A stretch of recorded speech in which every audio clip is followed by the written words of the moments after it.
Hey, what's going on? It's Bill Burr, and it's time for the Thursday afternoon, just before Friday, Monday morning podcast, and I'm just checking in on yous. As you can hear, the chuckling in the background, we have a very special guest here. Very special. I'm becoming more social with my podcast. That's good. You should open up a little. I know. I usually don't have guests too often. What the fuck am I doing with this? And this is what becomes the problem, because I have my little system how to do it. We have the wonderful Tom Papa. Dun, dun, dun, dun, dun. Well, it's easier if people call you to do the podcast rather than you having to chase them. Like, that's the worst part about having guests. Let's be smart here and promote what we have to promote. Okay, let's Tom, go. you're not here just because you love me and you love hanging out and hearing my diarrhea of the mouth. Has nothing to do with it. Nothing to do with any of that. Not today. Not today. It has to do with the fact that you have a new stand-up special streaming right fucking now on Netflix called You're Doing Great. You're doing great on Netflix. Great. Quit your bitching. You're doing great. Things aren't that bad. You got to realize that I know you're filled with anxiety. I know you feel like you're fat, and you are. But that doesn't mean you're not doing great. Yeah. Just think of the life you're living that you could become fat. Yeah, right, exactly. You know? Yeah, how about that? How about that? What's the heaviest you'd go? The heaviest... You weren't in this business. You worked alone from home. Right. No one was going to judge you. You know? Yeah. You're a lover of food. The heaviest I've ever been was 210. 210. How tall are you? I'm 5'11". 5'11". Hair under 5'11". Hair under 5'11". Yeah. 210. 210. That was the fattest I've ever been. Fattest. That was after Italy. Blubber. That was after Italy. Pure blubber. You know, everyone's always like, oh, you go to Italy and you eat their bread and you eat their gelato. And it's not like in America. You don't get fat there. Oh, yeah. That's bullshit. I came back with very tight-fitting everything. Yeah, well, you don't get as fat. Right. You definitely get fat. I mean, if you read up on that shit, dude, like, we're trying to force countries to take our food. Yeah. And they're like, we're not taking that shit. So then they created this court, this international Supreme Court, these corporations did. And we've decided you have to take our food. No. And then they go, all right, well, then we're going to say what's in it. And they're like, no, you're not. That's what we're reading. Well, yeah. So all these fucking people who are sitting there saying you Americans are a bunch of fat fucks, it's like, you come over here. Yeah, you try and do it. You chow down some fucking GMOs and some trans fats. Let's see how you do. We're being poisoned. Yeah. We're really being poisoned. That's why I always come back to the bread. I'm obsessed with baking bread. But it's real bread. It's flour, water, salt, and yeast. And for all these years, trying to get healthy bread for my family, you can't do it. I know. It's very difficult to get it without sugar and without all these extra additives and stuff I can't even pronounce. We're really being poisoned, and it's difficult. Even when you think you're picking out stuff that's good for you, there's a good chance. However, you're doing great. You are doing great. I can't tell if this is denial, if this is just a way to try to navigate whatever the fuck it is that this impending thing that we feel like is going to be happening. You can wait your whole life though for that to happen. That's right. That's what I was starting to feel when I was out on tour. I'm talking to people and I'm realizing that they're filled with anxiety and they're watching news all the time and they're getting obsessed with this kind of sense of panic, or not even panic, looking at other people on social media and seeing other people's lives and thinking that their life pales in comparison. And it's like, no, this is all an illusion. You're the first human being that has to digest all this stuff. No other human brain has had to do that. Right. So just tune that out and realize a simple life is fine. You're doing great. Do you know what I did?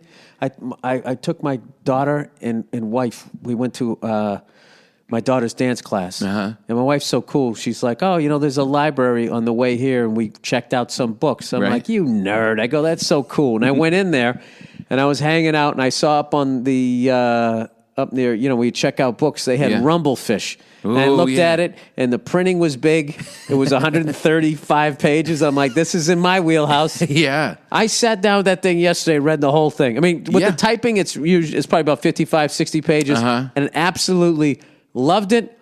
Wasn't on my phone. Felt chill afterwards. I wasn't scatterbrained. Totally. I love the ride that the book took me on. Yeah. And that's a simple pleasure. Well, it really is. The cell phone, though, and I'm the biggest, guilty of this. is like this morphine drip of anxiety. It's like this IV bag that is just stuck into your fucking arm.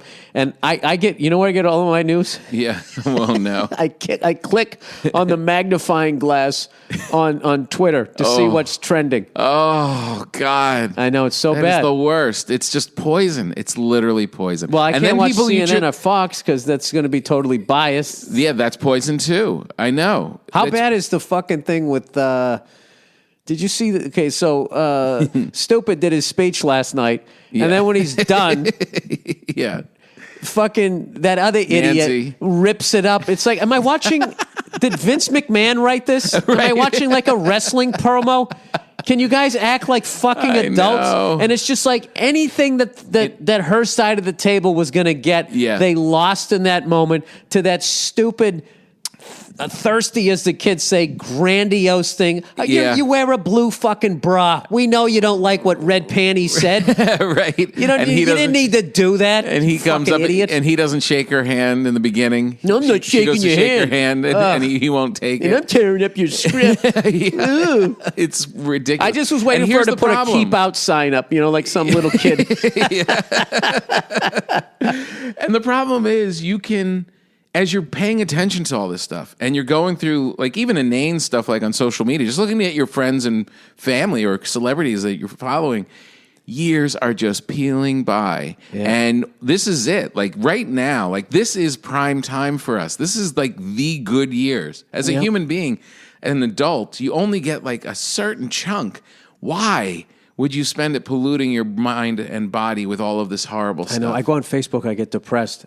I start looking up old friends and classmates, and they're old, I'm old, and I'm hoping things are working out for them. Yeah. But it's just something about, there's just something like, there's just something about, I don't know what it is, but it's like, I had that thought the other day right before I went to bed, it was on Facebook or something like that. And I woke up in the morning, and my first thought was the amount of decades that I've been in. I was like, all the 70s, all the 80s, all the 90s, all the 2000s, all the teens. Yeah. Fuck, I'm in my seventh decade because I was born in 68. I was just like, what the fuck? Yeah, that's my philosophy is don't do the math, but it's so hard not to. No, you should definitely, that whole fucking bullshit, nobody lives in the moment. Yeah. Nobody does. Like a dog does.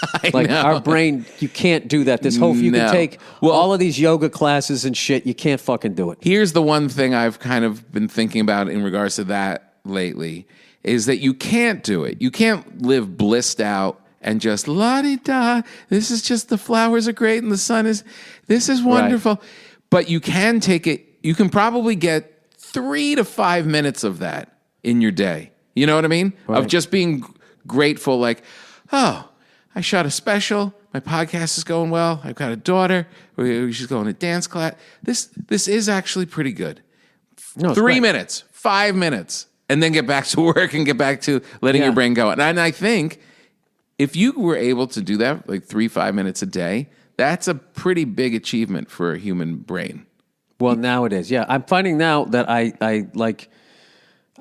try to leave my cell phone in a different room, and it's crazy. Isn't it? How difficult it is. It's so hard. I just had the fucking thing there. Yeah. Me and my wife, hey, let's watch this TV show, right? Which is stupid. We never used to have a TV in the bedroom. Now we do. And we'll just be sitting there. And then like just in different times during the show, all of a sudden she's on her phone. I'm on my phone. Something's said. And then I look it up. And I'm thinking, all the work somebody made, the 14-hour days to create this fucking thing over how many months. And I'm going to spend half of it looking at my phone. Checking your likes. Watching Nancy Pelosi tear up the speech of Trump after Trump didn't shake her hand. And then read the comments of somebody such a fucking idiot that they're going to fucking sit there and try to get people going. And start a fight. Hey, great, we can all fight on this now. Look at this, guys. We can fight on this like dogs with like a bone. Now we can all know. I almost commented on something today because there was something on the tight end for the San Francisco 49ers. There was a video of him standing on the sideline when 49ers knew they were going to lose. He was he was just like, this isn't going to define me. I'm definitely going to be back. I'm not going out like this and blah, blah, blah, blah. And then all these fucking assholes who didn't play in the Super Bowl. Like, that's what everybody says. Fucking cry me a thing. Fuck you. Dan Marino said that. And I'm like, You guys are mad that this guy is taking a crushing defeat in a positive way. Right. Yeah. What's wrong? Yeah, exactly. Yeah, I don't know. It's the noise. And look, I do it too. I participate in it. I dive into it. I get all muddy with it. But I really feel like I just felt like in the act like wrote itself from the reaction that the people were having when I was doing it. They were coming up to me after the show and saying like relieved, like no, like total sincerity, no cynicism. Thank you for saying we're doing great. She goes, yeah, it feels good. I'm raising my kids, and I think it's all going all right. But then I feel like this. I don't know why. And it really started to feel so positive. Yeah. That I just kept drilling into it, and I feel like for us the cool thing is like you can go off and work on you need something to work on, and we can go work on our act, or you can get like really into coffee, or you get really into cigars, or you know what I mean, or bread. Seriously, those things they're much more important than we think, and definitely more important than all this stuff that we have on our phone. Yeah. Yeah, so I don't know. Now the cigar thing we started talking about. Oh, we started talking about that. Yeah. I had to quit them. I had to quit. Well, I mean, was it like a habit, like you getting itchy if you didn't have one? No, it just I have that thing where I don't have like itch. I don't get itchy. I just think like I want to do that, and then I just do it. Right. So yeah, it's the same reason why I try not to have ice cream, cookies, and candy around, because I'll fucking eat it. Right. So I can't have booze around because I'll drink it. Right. And if I got cigars around, I'm going to smoke them. Yeah. But if you take them away, I'm not like clawing at the fucking walls, running out to buy more. I just go. They're all gone? All right. Yeah. Well, now what can I obsess about? Right. I'm going to learn the top 3 fucking lines of every team in the NHL. I'll go do that instead of eat candy. I have the weirdest fucking brain. So I have to, I finally learned after half a goddamn century that I really have to pay attention to what it is I'm getting into. That's smart. That's a really smart, that's a very self-aware thing to do. Well, I mean, I had 50 years to fucking figure it out. You tell you, Tom, you give me 50 years lead time. And that 51st year, I'll fucking figure it out. So, I haven't boozed and, I quit. I didn't remember when No booze either? I haven't quit. I quit that the end of 2018, November 2018. You haven't had a drink since then? No. Not one drink? No. Wow. Yeah. Wow. Sucks. Do you consider yourself like sober, like Norton sober? No, I wouldn't say that, because occasionally I'll take an edible. I don't like smoking weed. I don't like putting smoke in my lungs. It's funny. I'll fucking have it marinating in my mouth, which is another thing. I was just like, so I'll just get jaw cancer? This is stupid. So, and all cigar smokers. I mean, no, it's just cigarette guys. I mean, those guys, as we're sitting there in a cigar bar breathing in all of our fucking secondhand smoke. It was stupid. Having said that, once a year during the Rose Bowl, sitting on the golf course with fucking Joe Bartnick and all the guys I love, just fucking that's when you have special a cigar. Occasion stuff. Yeah, I feel the same I think way. I'm going to dry out for like 3 months, and then I'm going to celebrate one. Well, you know what happens is once you start smoking cigars, then you meet all these people that smoke cigars. Yeah. And it's a very social thing, and they want to do it with you. That's right. Because it's such a gross thing to everybody else that if you find another animal that does it, you like latch on to them. Because everyone else is like, ew. Like even like my wife forget it, and then my friends, half of them are like, ugh.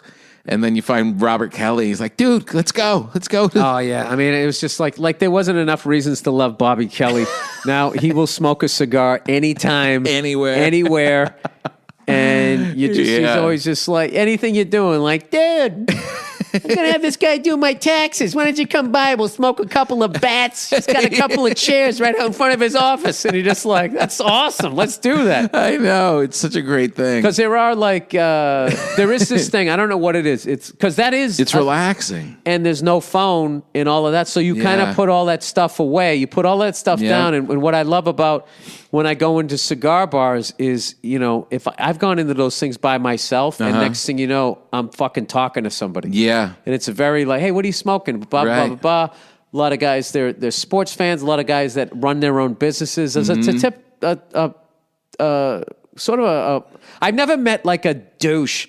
Yeah. Really. I'm sure there are a few, but generally speaking, like cigar smokers are cool. Mm-hmm. And they're just, because they're out there killing it, doing something. And now this is like, you're catching them in this relaxing.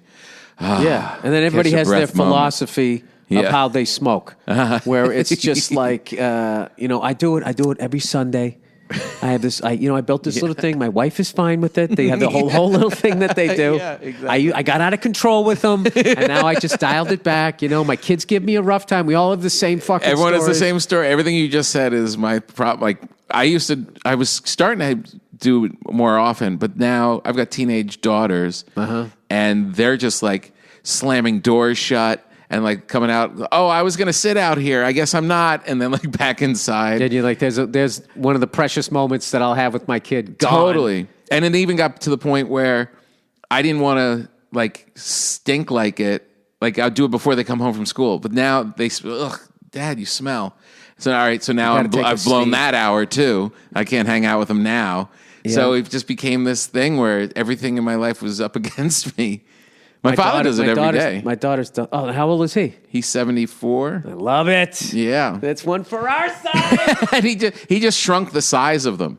He smokes those like nubs. Like they're like half. I love those things. He just smokes I was talking that. to your dad at your Christmas party about that. Yeah. The nubs. I love the nubs. Yeah. He really that. It's shorter. He gets his fix, but he does it every single day. Well, I bottomed out. I do that podcast, once a month with Bert Kreischer, the Bill Burr podcast. So we were going to smoke cigars, which, was going to look obnoxious. So we just decided to smoke these really big, stupid ones. And you ever seen those cigars? They're like a 90 gauge. It looks like a fucking deli pickle. Yeah. So we smoked one of those fucking things. It's like Cape Fear, right? Dude, it was just like, you were like a fucking blow-up doll mouth trying to fucking suck on those things. And something happened that day. Where I was walking out to my car and I wasn't limping, but I wasn't walking straight. And people were going like, "Hey, Bill, what are you doing?" I was like, "Yeah, okay, yeah, whatever. All right, okay, just edit it. Let me know how it turns out. You all right? Yeah, I'm fine. Just fucking getting in the car. Yeah, it was like 3 months worth of nicotine. Yeah, that's bad. That happened to you leaving here one time, or your old place. There was we had a pretty big one. Yep. And like I just had one scotch. It wasn't much, but I got into the car like I don't know if I'm gonna throw up or just be dizzy the rest of my life. Yeah, like you have to that's another thing. I have Kevin Shea came over one time and he smoked a cigar and he puked. Oh no. Me and Bartnick were there, and he started to call. Reggie Jackson was Mr. October. We started calling him Mr. May because we had already been smoking. He came over after us, and he wasn't a big cigar smoker. I felt bad. Yeah. I think he like cigarette smokers when they never had a cigar. Their tendency is to inhale. Yeah, I think that's what he did. He had a couple of drinks, but he's such a riot. He was laughing his ass off about it. It's so awful. But what was good was it probably cured him of that habit. But I love them. Yeah. And I went to a Super Bowl party, and this guy had this amazing selection of them. And I walked up like 6 times during the game, and I never smoked one. I just sort of like smelled them, like oh God, I know it is a nice thing, but the special's out. I feel like a milestone. You always have those little milestones in your head, and it's like I thought, well, when I shoot it, I'll have one, and I didn't. And then when it comes out, I figure I'll do it, but my family's all around. And I'm still, all those times that I'm not doing it, this is where it's kind of addicting. Yeah. I think about it every day. There isn't a day that goes by where I don't think about, well, maybe today, maybe I can work it in today. Yeah. The same thing happened to me with weed. I was like, stopped weed. I wasn't funny anymore on it. It was uncomfortable. I just cut it out of my life. Every day since then, I think, I wonder if I would get high today. It's weird. You don't smoke weed or anything like that? No. That's good. No. That's a good thing. I like drinking, but even that's kind of like weaning a little bit because I just, I'm getting up early and it's just what one it is? drink makes You used a difference. up all your fun days. Is that true? I was talking about that on my podcast where if I could give you any advice, first of all, don't buy anything. Yeah. Don't That's great advice. fucking buy anything. You don't need it, and it's just gonna be shit. You're gonna have to look at all the fucking knickknacks I got in this goddamn thing. This is just shit people gave me. Yeah. I was here when this room was pretty empty. Yeah. So, It's a lot of stuff. It's just a bunch of shit, and then you just have all of this shit, and then you die, and then people have to come in and figure out what to keep and what to throw out. You give them a job. So I was telling them that, and then I was telling them on the partying and stuff is go easy. Yeah. Pace yourself. Yeah. I'm not going to say the name, but this was one of the coolest stories ever. All right. I'm not going to say who was. It's a person I know. Do I know them? Yes. Bought a house. Look at typical Tom. I'm going to break this down and figure out who it is. Do I know them? Yeah. Are they older or younger than us? Male or female? Male, and that's all you get. All right. So this dude bought this fucking house on this quiet street, right? And he was like, everybody on this street is fucking cool except this one old lady down the street. And she's in her 90s, and she has people over like almost every night, and they fucking drink and play music and have a good time. And I'm like, she either has like ridiculous, it's probably both, genetics, or she always just, I bet there's food involved. There's a whole... She has the people over? She has the people over. She's the one that has cars on the street. 92? I think 95. Oh, my God. Yeah, like way the fuck up there. Yeah. And she has all these friends, and they come over, and they play cards, and they eat, and they drink, and they cackle. That's amazing. And they have a fucking great time. And and if there's ever a time to do that almost every night, it's when you're in your 90s. Oh, 100%. No one can say, hey, watch your drinking. You could be, dude, I could be dead tomorrow. Yeah. Give me a fucking martini. Thank you. Stat. Yes. Yeah. 100%. This could be my last night of martinis ever. That's right. This could be my final martini. So, and I would like to enjoy it without your fucking life advice, if you don't mind. I think it's, I just thought it was the... But, all right, I totally agree, but shouldn't we be living that way also? Because, newsflash, you could be dead tomorrow. Yes. You know what I mean? Yeah. If anything from that Kobe shit, I was just like, I could not...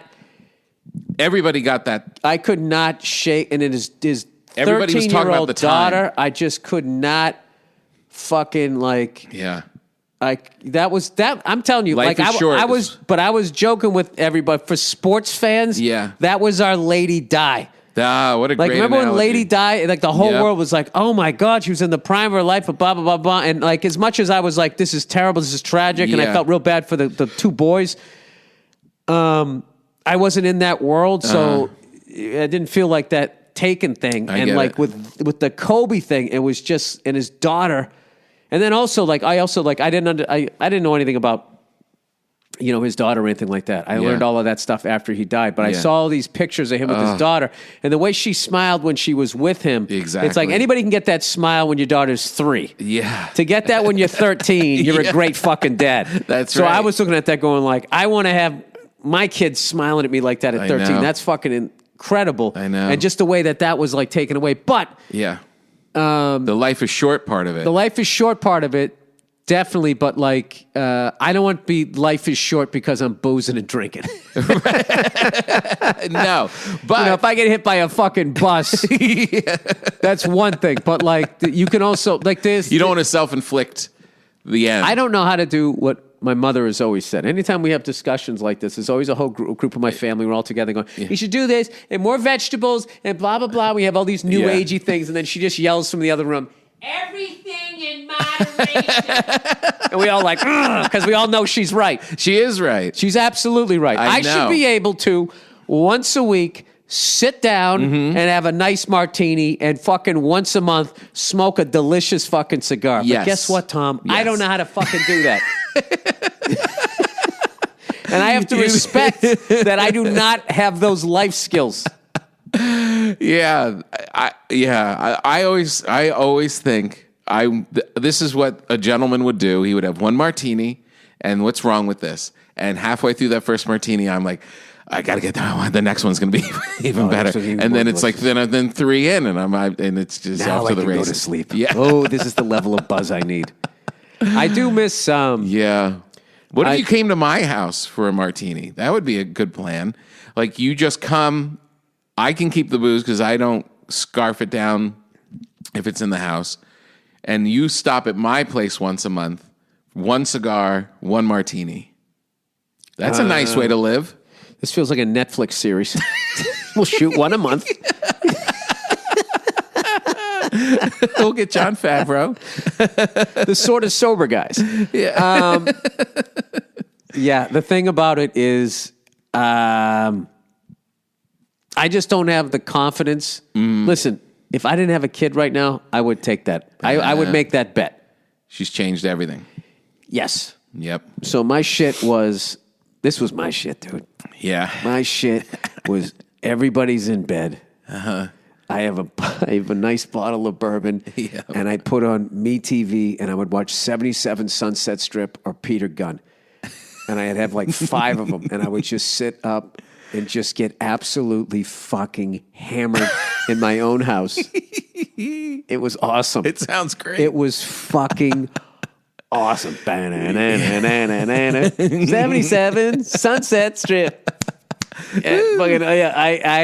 I loved the cars, and everybody on it was smoking and drinking. It was the guy, one of the guys on 77 Sunset Strip. He was always betting the horses. He was a degenerate gambler. They're all smoking. They're all fucking banging broads. The fucking guy, Efren Zimmel's Jr., had a new Thunderbird every season.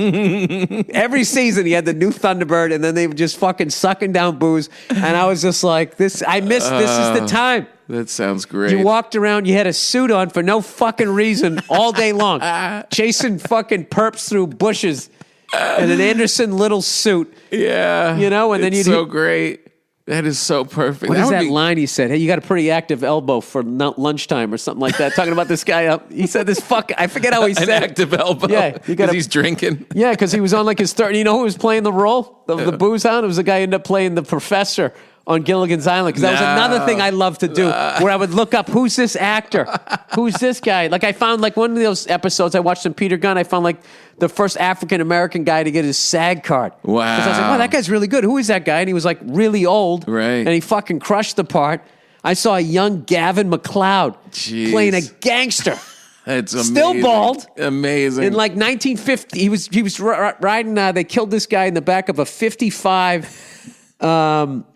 Chrysler New Yorker or the Chrysler Imperial. I always get those two cars confused. It was a 1955 stretch limo for back then, which meant it was about 3 feet longer with a little bar in there. And they whacked this guy in the beginning, and then there was this dude playing racquetball. He was a sinister fucking guy going, who the fuck is this guy? I'm like, and I looked it up. I'm like, oh my God, it's fucking Gavin McLeod. Hey, amazing. Mayor. I love when he called him Mayor. Hey, Mayor. He was great on Mary Tyler Moore. Yeah. Got his own series. Great. Yeah. Oh, my God. He was so great. That sounds like a dream. How many days a week would you do this? Oh, like 6. Wow. Like it just became this thing that I would do. Yeah. And that was every other night. Then it just became every night. And then my growing up playing sports thing would be how I would look at the bottles. Like I can defeat that thing in 3 nights, a third. It just didn't make any sense. And then I got into like the ice cubes. Yeah. And then there was a guy down in El Segundo who made these fucking glasses. I still have them. They're great. Where there's a giant, what looks like a giant ice cube in it, but it's also made out of glass. It's super heavy. So then you put it in the freezer. You get the glass all cold, and then that giant glass ice cube is actually made out of glass, so you don't have any liquid. So it's the perfect thing if you had so Pappy great. Van Winkle or something. Yeah. Rare Cast by McCallum. Yeah. You put it in there, and it would chill at 360, right? Right, but not... On the bottom, not on the top, and then you just fucking... The only thing was it was heavy as shit. That was the only thing. They were really heavy glasses, but they were like, homemade... things or whatever, and I ordered those. I gave them to a couple of my friends who drank, and they all loved them. Right. And so I had that going on. So it was this whole little... Your head's too busy. Your head is too... It's the ritual. Like, I love the ritual. I love the whole fucking ritual of smoking a cigar. I know.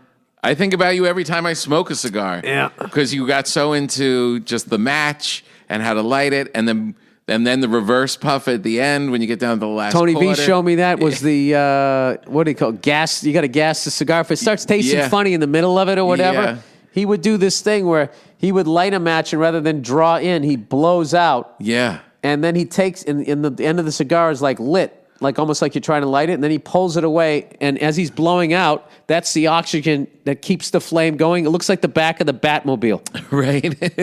Yeah, degassing it. You got to degas it, and then you taste it, and then in your next inhale, your next draw, it's like clean. Yeah, it's not so dirty. Yeah. Oh, there's not the ash or it whatever. Really works. Yeah, it's incredible. I know. No, I think about it all the time. But you are very much into just even the way you describe the car, or you don't go lightly. You don't think about these things lightly. They become an obsession. I do. I got into Humphrey Bogart, and I started watching all of his fucking films.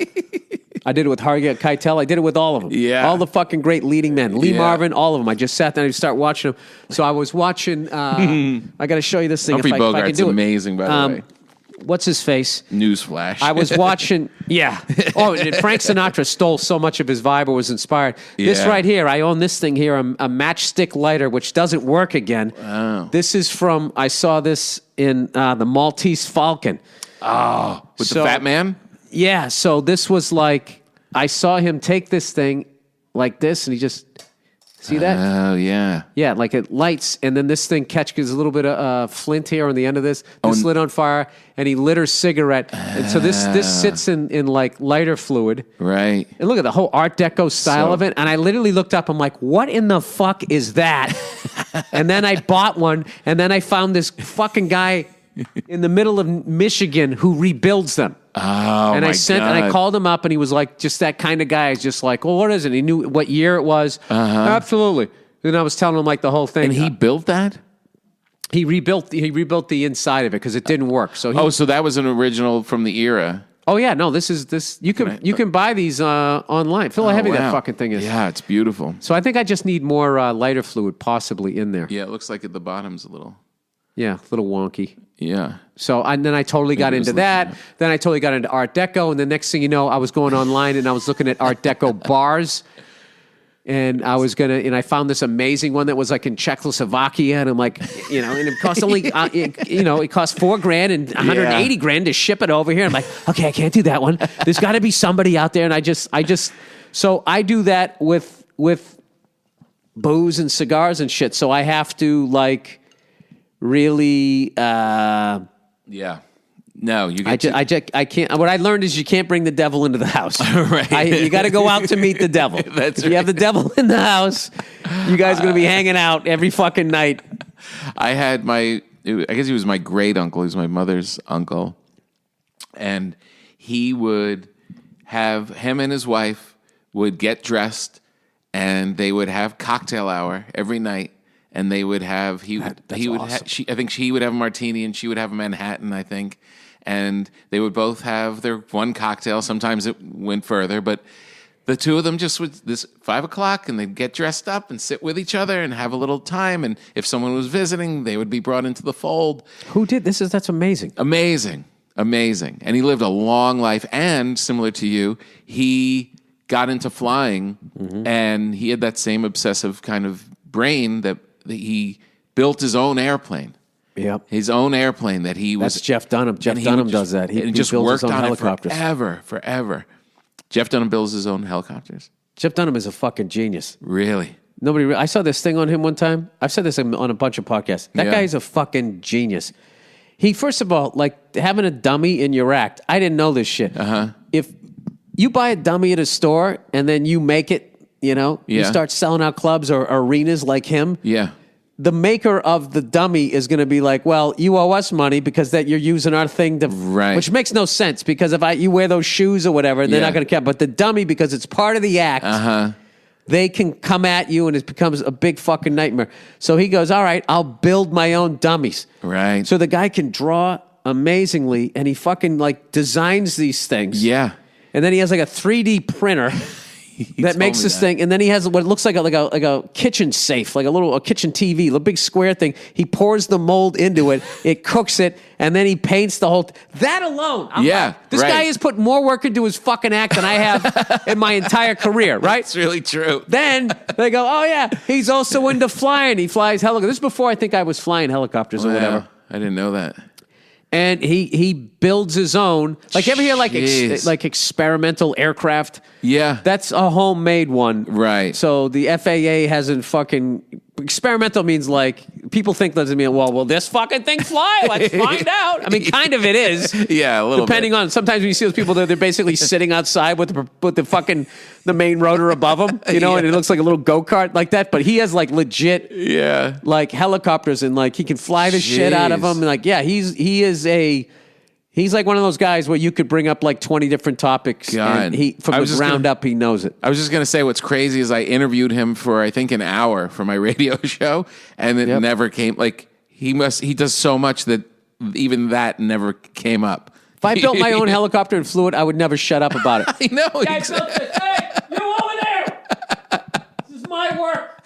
Yeah. I also do something else for a living. I mean, I would never shut up about it. This was my mother's Uncle Bob. Bob Ulrich was his name. And he was just a classy dude, and Anita was his wife, and they just were this great couple in, from the 40s on up, like that generation.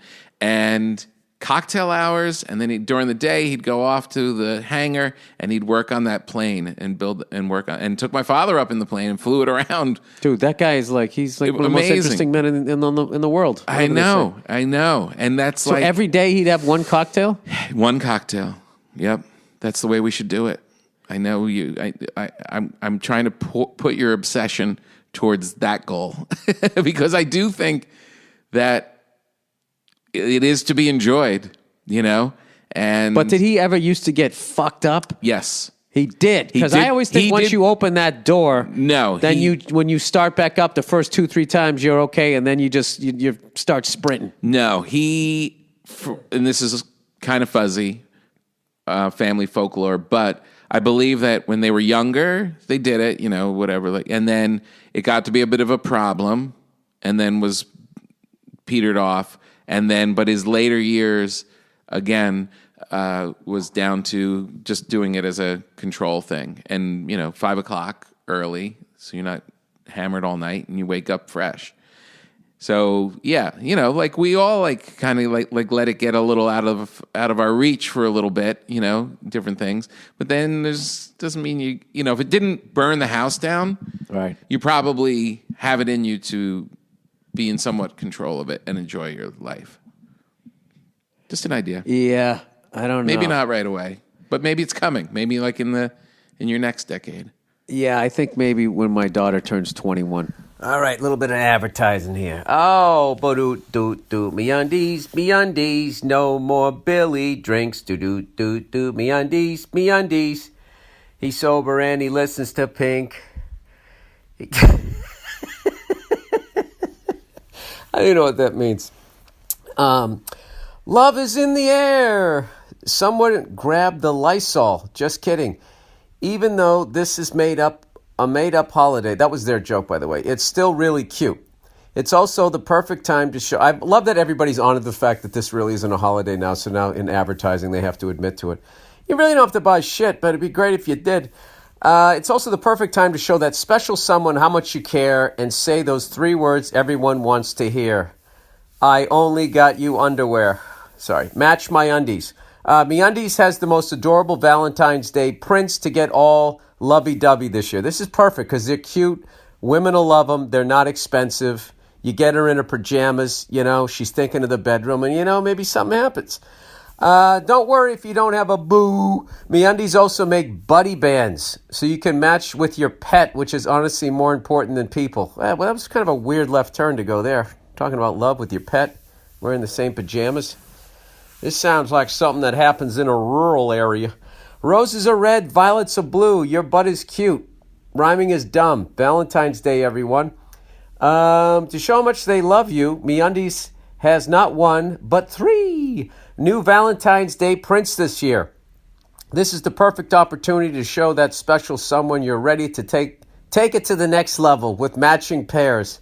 Now, this is commitment. Match me, so I know it's real is the motto this year. If you're matching your BFF or even your dog, it still counts. Different prints, colors, and styles. Also, psst, I swear to God they wrote that. Someone told us that MeUndies has new loungewear. Rumor has it that it's loungewear you can wear out and about. Keep your eyes peeled for some cozy new additions. MeUndies has a great offer for my listeners. For any first-time purchasers, you get 15% off and free shipping. This is a no-brainer, especially because we have 100% satisfaction guarantee. To get your 15% off your first pair, free shipping and 100% satisfaction guarantee, go to MeUndies.com/Burr. That's MeUndies, MEUNDIES.com/Burr. All right, read number 2. Oh, it's from Honey. You know what? You know that Honey is free online shopping tool that automatically finds the best promo codes and applies them to your cart. And you know how great it feels to save. But how does it feel to save with Honey? Saving with Honey feels like sliding into a seat on the train just before the doors close. There's a whole bunch of examples here. Hitting every green light on your commute. Finishing up your podcast episode right as you walk into work. Feel free to insert your own endorsement here. Squeezing out toothpaste and for one last time, and there's enough for you to brush your teeth efficiently. Sorry, I'm sober now. I don't have any cool things to say. Getting your pajamas out of the dryer and they're still warm before you go to bed after you have a cookie, your big cheat for the day. All right. Please interject a personal experience of how Honey has saved you money if you recently saved on a gift for someone. Mention that. For instance, what did you buy? Oh, Jesus Christ. Where's the advertising here? Honey has found its over 18 million members, over $2 billion in savings. Did you know Honey supports over 30,000 stores online, including Macy's, Target, Sephora, Best Buy, and more? And they're adding more every day. Users love Honey. That's why it has over 100,000 five-star reviews on the Google Chrome store. Using Honey feels pretty great. Think of it as a little daily victory. Plus, it's free to use and installs in just a few seconds. Get Honey for free at joinhoney.com/Burr. That's joinhoney.com/Burr. All right, lastly but not leastly, Simply Safe, everybody. You know, every night, local police departments across America receive hundreds of calls from burglar alarms. The vast majority of the time, they have no idea whether the alarm is real or if somebody's parakeet just died and hit a fucking window that opened. Who knows? Is there really a crime going on or not? We got Donut State.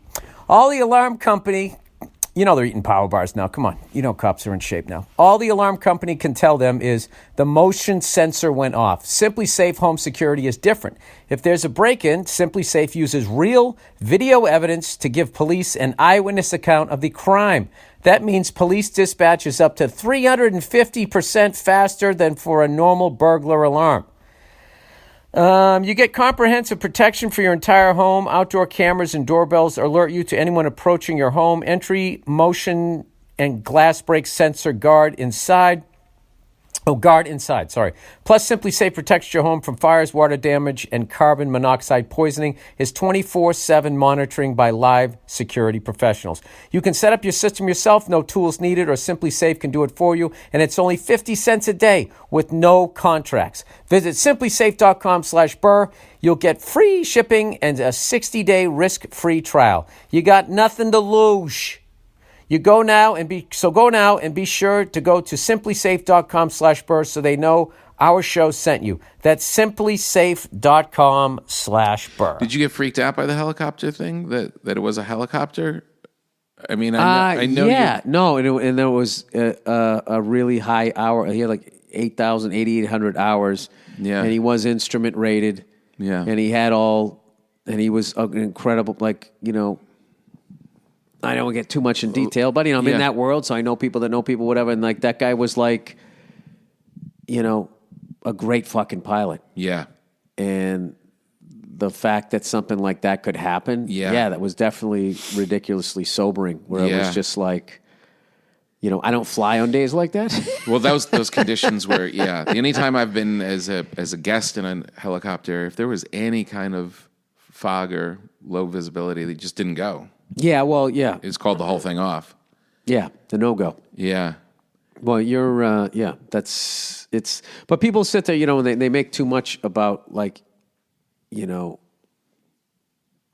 flying IFR and shit, which became like a mainstream little thing there for a second. Yeah. And you just want to tell people, it's like every time you fly commercial, for the most part, unless you're getting on some little puddle jumper, you're always flying that. Right. Like the second you go above 18,000 feet, everybody, sets their altimeter 29 or 0.9 or 2, and then you're all flying instrument rules up there. So it's not like this big mysterious thing. Yeah. It's what it's like.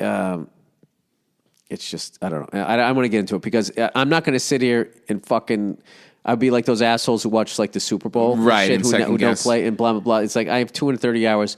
What the fuck do I know? All I know is that the fact that could happen to somebody with that much experience was devastating. I'm not going to lie to you. It was devastating to a lot of my buddies that have way more hours, made them not want to do it. It just, but it was also, everybody was caught up in the emotion of it. You got to kind of step back after a couple weeks and let the people who investigate, do the thing, find out what happened, and then you kind of make what you live with whatever the fuck you're going to live with. No, it's like, I never flew, but I rode a motorcycle for a long time, and, any weird story or something, it shakes you. But you'd also come back to, well, this isn't anything new. We knew this going in the first day I put on a helmet. I knew this was a risk, right? So it's not like, if the anything, one that got it should me is I had a guy come out to my show when I was down in, I was doing one of the improvs, and this guy came in, really nice guy, and he said, I was listening to your podcast, it really got me through some stuff. I said, oh, thank you. I said, what happened? He goes, I got in a motorcycle accident. And he wasn't doing anything wrong. He went through a green light, and this older couple just went through a red light. Yeah. Weren't paying attention, crushed his leg, and he lost his leg. And I was just like, ugh. Yeah, and I was just like, fuck. Ouch. I know. So let me ask you this. So here's my big question. I love big questions. All right, well, here's one for you. Why is everything that's fucking fun bad for you? Why can it all kill you? Why does fun always kill you? Because motorcycles, aviation, drinking, smoking. Yeah. Rich foods. Yeah. Right. And then why is everything that's not exciting make you live forever? Brussels sprouts, greens, books, smoothies. Yeah. Why? What is that fucking... It's like a big fucking joke. Do you realize whoever made this fucking thing, if he just or she just flipped that thing, right? Yeah, right. I'll tell you what it is. Fucking fun that we would be having. I know. But can you imagine if, I mean, it's an old hacky bit, but really, smoking cigars and booze and eating fucking burgers and fries gave you a six-pack, we'd all look great. I know. We'd all look fucking great. We'd all want to bang each other, which would keep the fucking human race going. Right. We'd all be happy. I know. The thing is, things that we do that take us to the edge make you feel more alive. They make you feel more present. You're Which at makes risk. you feel more alive, yeah. It makes you feel when you go up in a helicopter, or if I take off 100 miles an hour on a motorcycle, that's living. Can't you fuck went up. to the edge. You're not thinking about anything else. No, everything is dialed in. Everything is focused. And then to a lesser degree, drinking and smoking, you still are coming out of yourself. You're still going to an edge. And those things make you feel very alive and very present, but they're also dangerous. And you can't do them all the time. Like it's just there's a price to be paid for going all the way there. So it's tempting because it does make you feel alive and give you some sense of meaning, but you can't live there. That's the problem.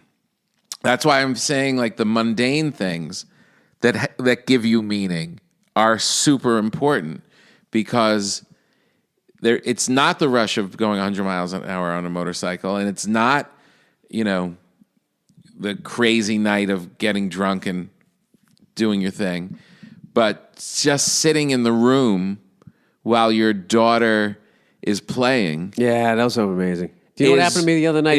It's a small, mundane, not dangerous, not edgy thing, but you go to sleep at night. I really believe this. You go to sleep at night content because it's meaningful. All those other things are chasing what real meaning is.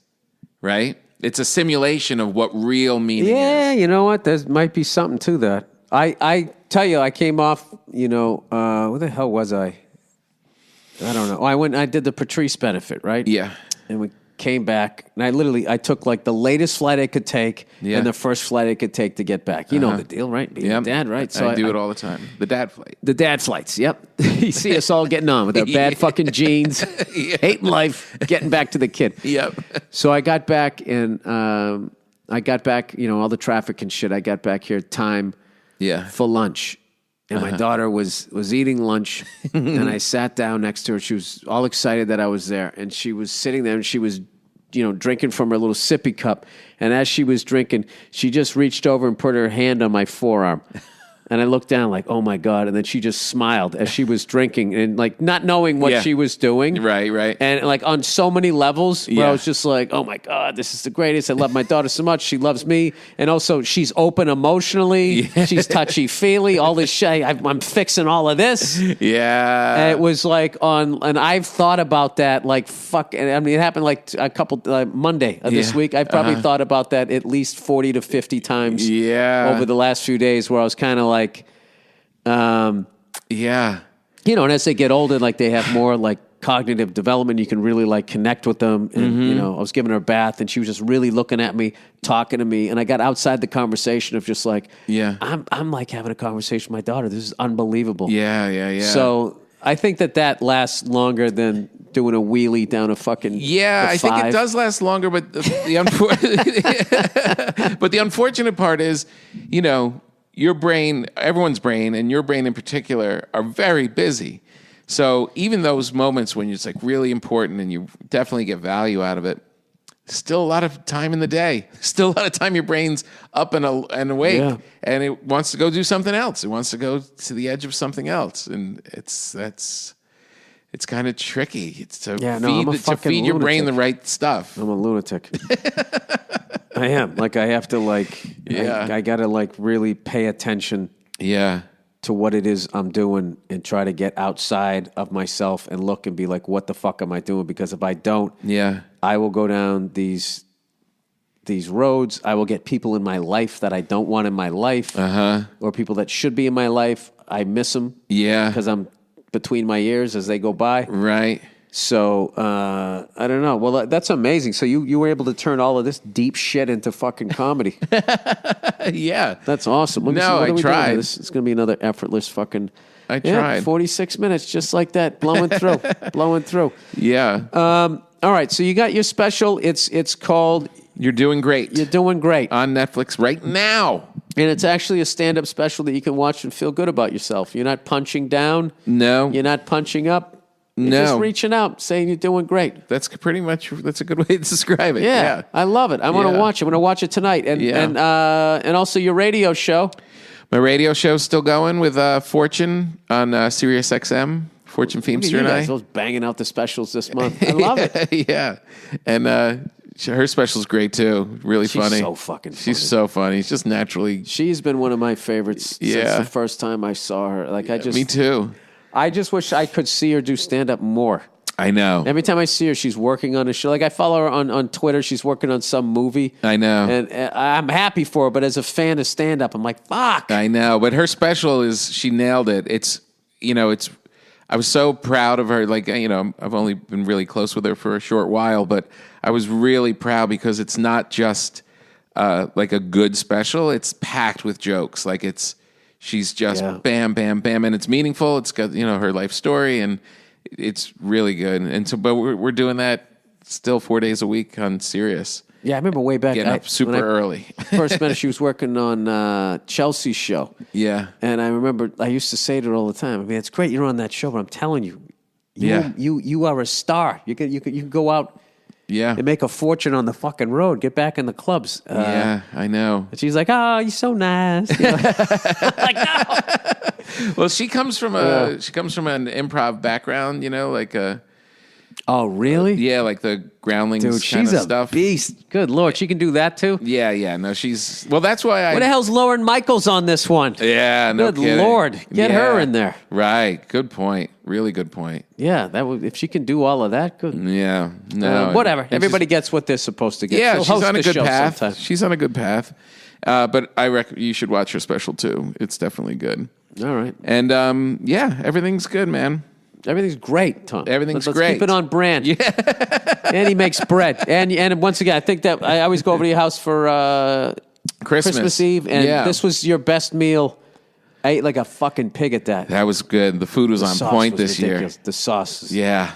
It was that on one that point. wasn't the meat sauce, the other one, the marinara. Yeah, Oh my God. It was on point. Yeah. I know. That I was putting that on stuff that already had it. You seemed a little frazzled this Christmas. You seemed like you were a little I'll tell you a little why. anxious. Because I double booked myself at Christmas parties. So Mike Price, the great Mike Price from The Simpsons, who's the reason why F is for Family is chugging along the way it is. He also had a fucking Christmas party. And then you forgot about and I told my mother-in-law I was going to Christmas Eve Mass. So I had to go Christmas Eve Mass, and I was fighting off a cold. Yeah, you were sick, right? So then I had to drop everybody, go to that, the Christmas Eve Mass, which I love doing, and then yeah, it's fun. Dropped everybody off at your house, drove over to Mike's, made my appearance there, sucking down Emergency, and then I came all the way back, and I was thinking, my whole thing was like, Tom's going to be smoking a cigar, I'm going to miss it, so I came in, and I was a little, I was a little frazzled, and then also I was spent because a few days before that, I took my test for my instrument rating, the written test, and I had been studying for 3-4 months on that fucking thing, which was like filling up all my free time, and I just passed that. So I was kind of like, I was coming out of a lot of shit. Yeah, that's a good dad on Christmas Eve vibe. I like that. Yeah. It's like in the suit, so like just dealing with life, dealing with stuff, and I gotta go home, put the presents together. Oh, and that was another thing. Yeah, I had to go home and wrap gifts. That's right. I had there was a lot of shit going on. Yeah. That's right. I have to say, after my kids are, teens now, so it's like easier. Those Christmases up until they were like 10 are just a firestorm, of work and stuff, and got to get it all and put it in and make it so fun. Special for her. I also like that you have the train going around the Christmas tree. It's the that's best. A class act. Like that's like you're supposed to. I gotta up my. That is the best. My game on. I'll help you with that next year. Yeah. You know who's really good at that too is in a total different level is Billy Gardell. Really? Yeah, he's got like. He went down the rabbit hole and has like whole spaces that are just for his trains. Oh, he's all like year that guy in round. The Sopranos, right? Yeah. I used to live my first apartment when I moved out here with Nia. There was a guy across the street, and every once in a while he opened the garage door, and he had the train hat, and he had all of this stuff, and I was like smiling, and he kind of looked at me like I was weird, like looking at me like, "What do you think? I'm a fucking weirdo?" And I'm like, "No, I admire this. I admire this. We just live in a city with too many people, so I'm not allowed to say hello. Right. Because then it gets weird. Yeah. So I'm just walking by smiling. I like that he thinks you're the weirdo. That's how he looked at me. Like, the fuck are you looking at? I don't know, there, conductor who doesn't really drive a fucking train. I'm appreciating your goddamn hobby there. All right. That's the podcast, everybody. Thanks, Billy. No worries. You're the best. You're doing great on streaming now. On the Netflixes. And there'll be a little bit of music and then a bonus half hour from a Thursday afternoon just before Friday, Monday morning podcast. All right? Have a great weekend, you bastards.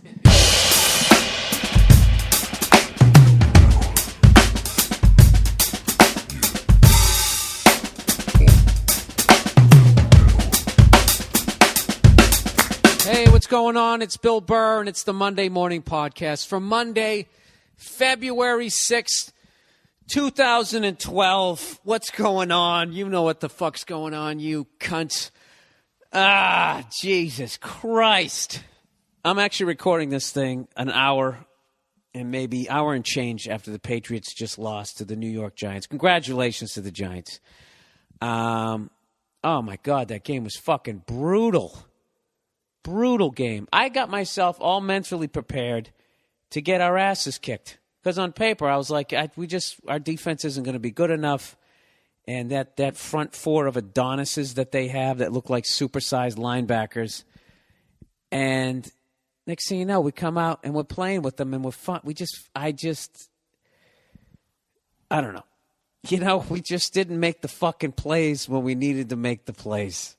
That's all there is to it. The Giants did everything they could to give us the game. They blew the fucking calling 2 timeouts. I'm like, they're fucking up. They're unraveling. After we spotted them 9 points, it was like nobody wanted to win the game for a minute. We fucking stop them. We get the goddamn ball. First play of the game, you throw a 50-yard intentional ground in your own fucking end zone. You're down 2-0. All right, regroup. They're driving down the field. You make a play. You cause a fumble. You fall on it. Nice. Here we go. You got an extra guy on the field. And next thing you know, we're down 9-0. And guess who texts me? 9-0. Charlie Murphy. One of the classic fair-weather fans of all time. I've known Charlie for years. I think we've had maybe 3 conversations about football. The Patriots even played the Giants and lost during the regular season to them. Do you think he even noticed? He's too busy down the dojo trying to figure out how to put his foot behind his head in case some motherfucker comes up to him and tries to steal his the chain off his neck. He doesn't know shit about football. He couldn't even fucking talk shit before the game. He waited till they were up 9-0. And he texts G-Men all day. Charlie, I know you could kick the shit out of me. I don't know if you're listening to this, but that was one of the bitchiest texts I ever got in my life. All right, so congratulations to you, Charlie, to you and your brand new Giants hat that you bought 9-0. Is that when you finally committed to buying it? Whatever. There's always going to be guys like that on both sides. There's definitely fair weather people in Boston with your pink Red Sox hats, you cunts singing that Neil Diamond song. I hope you all fucking drown on a duck boat. I don't know. Then we started playing all right. We were coming back. Everything was going good. And then we had the game. We fucking had it. Brady to Welker. I don't know what happened. We had the fucking game. And we just didn't make the goddamn plays. And we just didn't make the plays. And the Giants made the plays. So they deserve it. But this one fucking hurts more than 2007. I just felt like, look, it sucked at the end of the game. But despite the fact that we lost at the end of the game, I just really felt that was just an undeniable championship. They, all those teams they beat on the road, and then they beat the undefeated Patriots.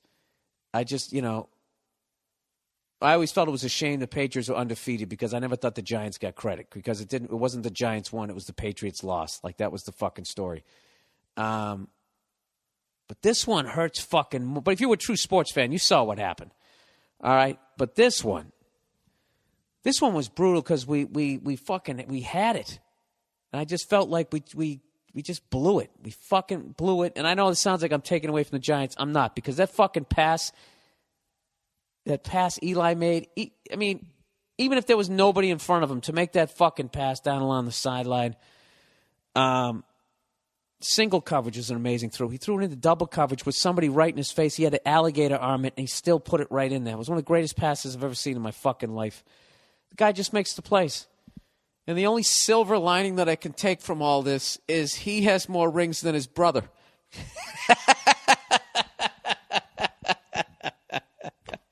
So there you go, Colt fans. Now what do you got to say?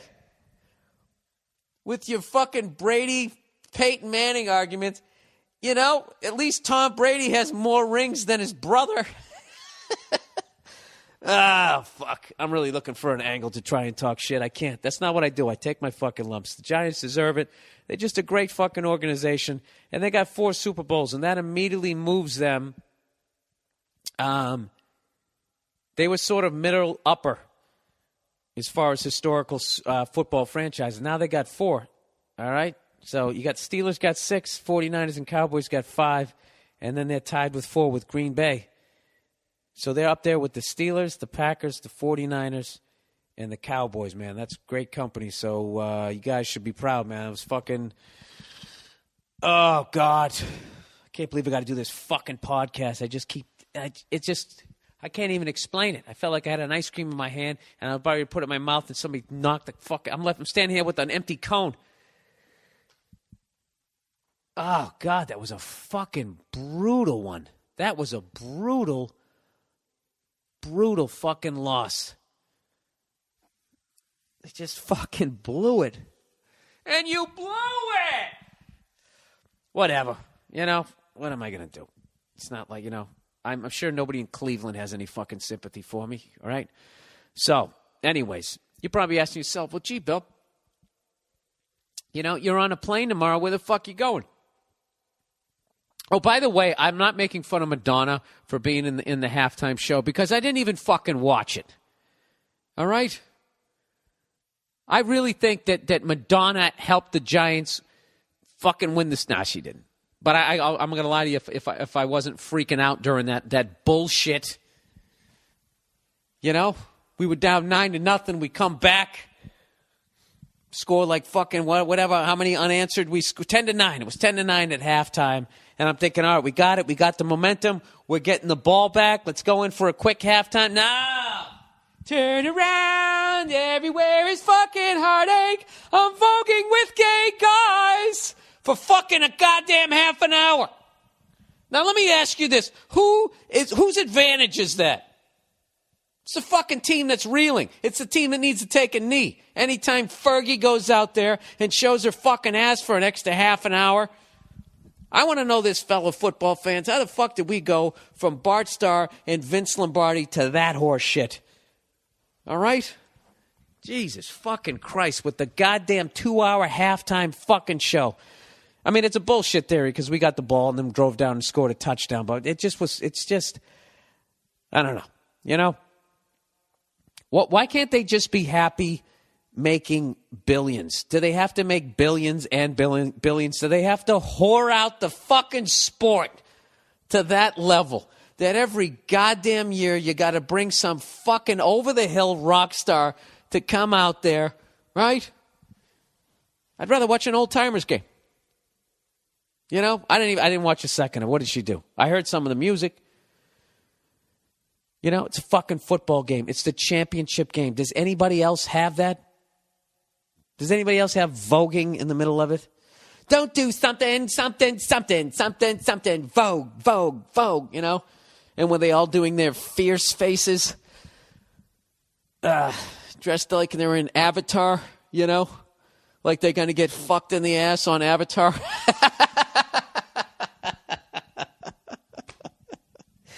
Oh, he's a bitter sports fan today, people. I'm going to try and blame Madonna for the loss. No. Either way, I would have made fun of that shit. All right, Bruce Springsteen sliding around on his knees. Prince coming out there with his stupid purple high-heel boots. All right, we got it. You like to lick your lips, okay? With your little fucking, and his little hairdo, coming out there in his little fucking jammy jams to go sing a fucking song with his curly Q guitar at a fucking football game. All right, go down to Guitar Center and teach somebody how to do a fucking, I don't know, play a goddamn G chord. Get the fuck off the field.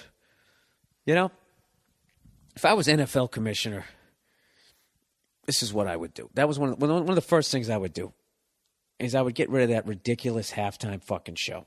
All right, I douche that. I would actually be ousted by all the owners, all the things that I would want to do. I would do that, and there was something else I wanted to do, but I already fucking forgot it. My brain just goes in a straight line. It was right there. I had the idea, and I just blew by it to go right to the Madonna shit. Now I can't remember. Now it's in the dust. The fuck was it? Oh, I know what I would do. I would undo that rule that the Colts made, that the Colts pushed through. That so now everybody throws for 5,000 fucking yards. I would allow cornerbacks to cover, to cover receivers.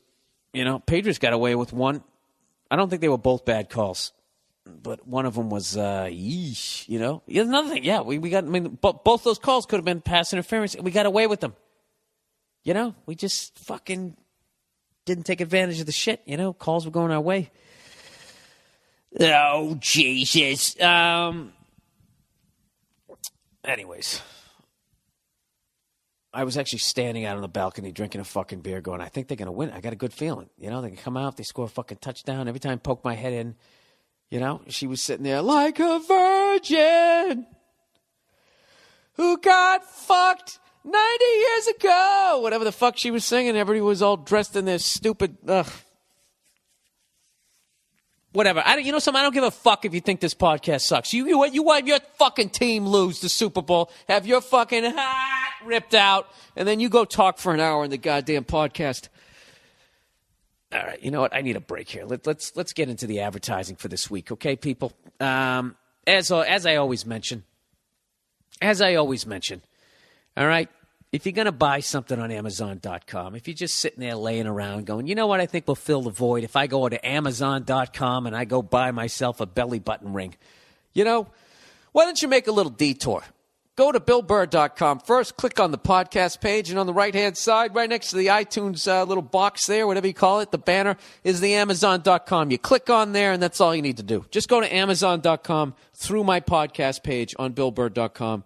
Okay? They'll give me a little kickback for driving you there. It doesn't cost you any extra money to buy your little cock ring, whatever the fuck you want to do. Okay? Your little nose ring, whatever you kids are doing. All right? Your little DJ 1 and 2 thing you want to buy. And I'm not saying you got to buy it.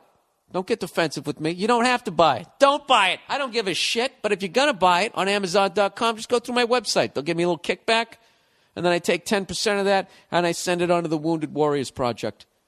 All right? If you got a problem with that, you're not an American. What do you think about that? And I think that I'd kick you right out of the fucking country. How'd you like that? How was that for a nice advertising read after my team lost the Super Bowl? I thought that was pretty good. I think I only said fuck twice. And the the other thing is Stamps.com. Stamps.com. I've actually been using this product, you know? Kind of like if Tom Brady was talking about Uggs.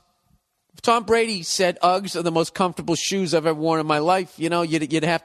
By the way, what was that Tom Brady photo shoot? Who was the non-football person that they brought in for the photo shoots this year? You know, they had the offensive lineman doing that 1960s football card pose. Even the Eli one where he brought the thing back, you could see it in his eyes. Like, what am I doing here? I usually just stand here and you take my picture. And then, I don't know, Tom Brady, he went for it.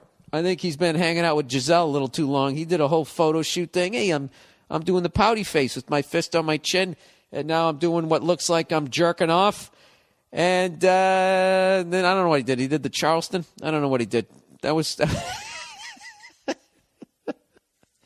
It's the Super Bowl. We need it to be super. Let's do some photo shoots. Let's bring in Madonna.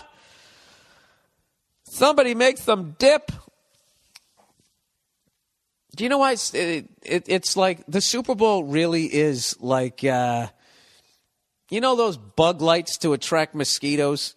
The Super Bowl is just for non-sports fan douchebags. It really is. It's because it's the only sport where it's all, you know, one game, all the marbles, that's it. Okay? You play for an NBA championship, it's best 4 out of 7. MLB, best 4 out of 7. Stanley Cup, best 4 out of 7. Okay? So you got to be a real fan to stick it out for at least 4 or 5 fucking games. You know? Super Bowl, all you got to do is just show up.